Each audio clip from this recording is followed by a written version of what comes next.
Are you grappling with the daunting task of setting boundaries with a narcissistic parent? It's like trying to navigate through a labyrinth, isn't it? The mere thought of it can feel overwhelming, like climbing a mountain with no clear path. You're not alone in this struggle. Setting boundaries with a narcissistic parent can be a Herculean task, fraught with emotional turmoil and confusion. It's a complex process, often filled with guilt, fear, and a profound sense of uncertainty. But it's important to remember that your feelings are valid. The emotional toll this takes is real, and it's okay to acknowledge that. It's okay to feel conflicted. It's okay to feel scared. It's okay to want to protect your emotional well-being. This is your journey, and every step you take, no matter how small, is a victory. Understand that this journey is not easy, but it is necessary for your emotional well-being. You may wonder, are boundaries even possible with a narcissistic parent? This question is not uncommon. Narcissistic parents often resist boundaries, seeing them as a threat to their control or a challenge to their self-perception. This resistance can make the task of setting boundaries feel like an uphill battle. However, it's crucial to remember that setting boundaries is not only possible, but also essential for your well-being. Boundaries serve as vital tools for self-protection, helping to delineate where their behavior ends and where your autonomy begins. It's about creating a space where respect and understanding can grow, even amidst the challenges. Yes, it may be difficult.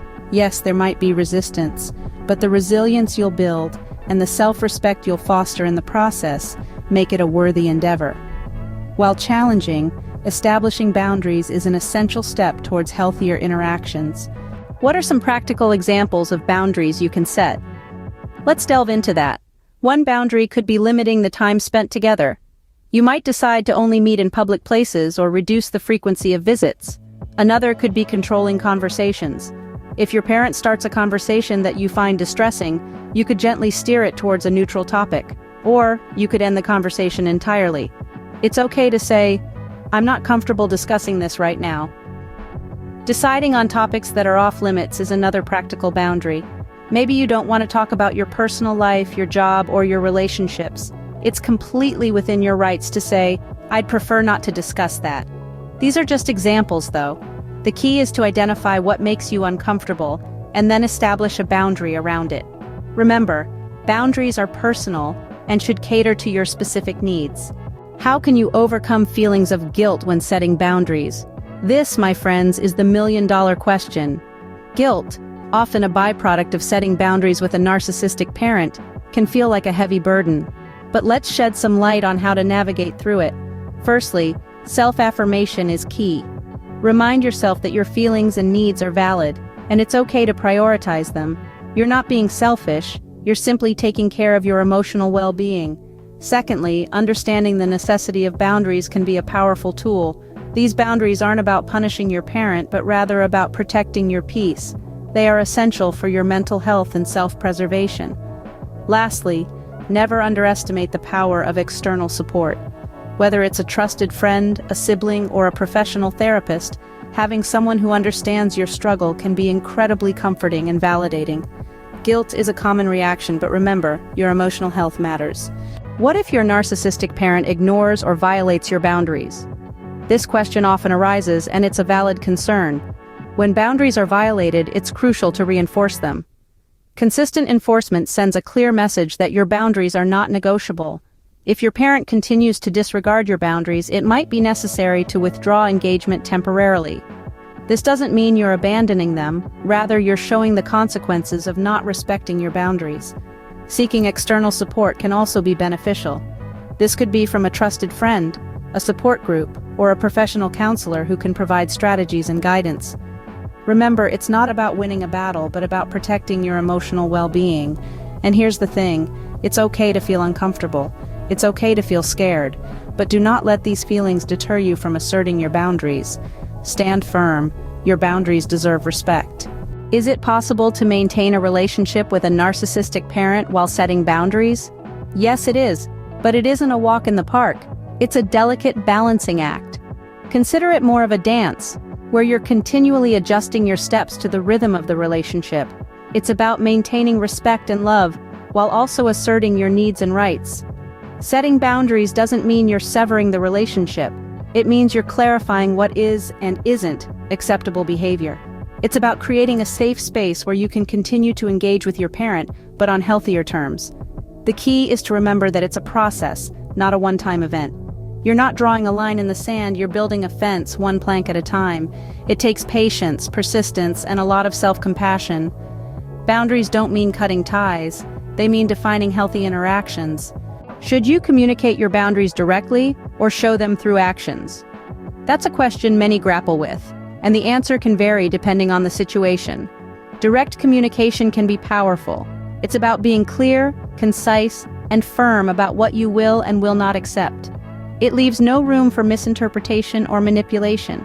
On the other hand, action-based boundary setting can also be effective, particularly when dealing with individuals who may not respond well to direct communication. It's about demonstrating through your actions what you will tolerate without the need for explicit conversation. However, the key to both methods is consistency. You must be consistent in your words and actions because inconsistency can lead to confusion and can give the narcissistic parent an opportunity to push your boundaries. So, whether you choose to express your boundaries through conversation or through your actions, remember this: whether through words or actions, make your boundaries clear. How can therapy assist you in setting and enforcing boundaries? Therapy plays an essential part in this journey. It's a safe space, a place where you can openly discuss your feelings, fears, and frustrations without judgment. Therapists are trained professionals who can provide guidance and tools to help you navigate through the complexities of setting boundaries with a narcissistic parent. Therapy can assist you in identifying and understanding your emotional needs. It can also help you articulate these needs into clear, concrete boundaries. It's not just about setting limits, but also about learning how to communicate them effectively. Moreover, therapy can provide emotional support during this challenging process. It can help you manage feelings of guilt or fear that might arise when asserting your boundaries. Therapists can also offer coping strategies to handle situations when your boundaries are not respected. Remember, you're not alone in this journey. Therapy can be a powerful ally in your boundary-setting journey. Can boundaries be adjusted as the relationship evolves? This question often surfaces when we consider the fluid nature of our relationships, especially those with narcissistic parents. And the answer is a resounding yes. Boundaries are not rigid walls. They're flexible, living constructs that can and should adapt over time. As you grow and evolve, so does your understanding of your needs and limits. This means your boundaries may shift and change to better protect your emotional well-being. For instance, you might find that after some time, you're able to tolerate certain behaviors that you couldn't before. Or conversely, behaviors that you previously allowed might become unacceptable. Similarly, the dynamics of your relationship with your narcissistic parent can change. As they witness your determination to assert and maintain your boundaries, they might begin to respect them, even if reluctantly. Remember, boundaries are not set in stone, they evolve as you do. What self-care practices can help you cope with the emotional toll of setting boundaries? Let's dive into it. Self-care is a multifaceted practice, encompassing physical, emotional, and mental well-being. Mindfulness, for instance, can help you stay present and avoid being overwhelmed by past conflicts or future worries. Regular exercise, whether that's a brisk walk or a high-intensity workout, can boost your mood and energy levels. Journaling can be a powerful tool, enabling you to express your feelings and thoughts, and providing a space for reflection and insight. Beyond these individual practices, remember that you're not alone. Seek support from friends or join support groups where you can share experiences and learn from others navigating similar challenges. And remember this crucial point: you deserve care and compassion from others, but most importantly, from yourself. So, make self-care a priority. Remember, caring for yourself is just as important as setting boundaries.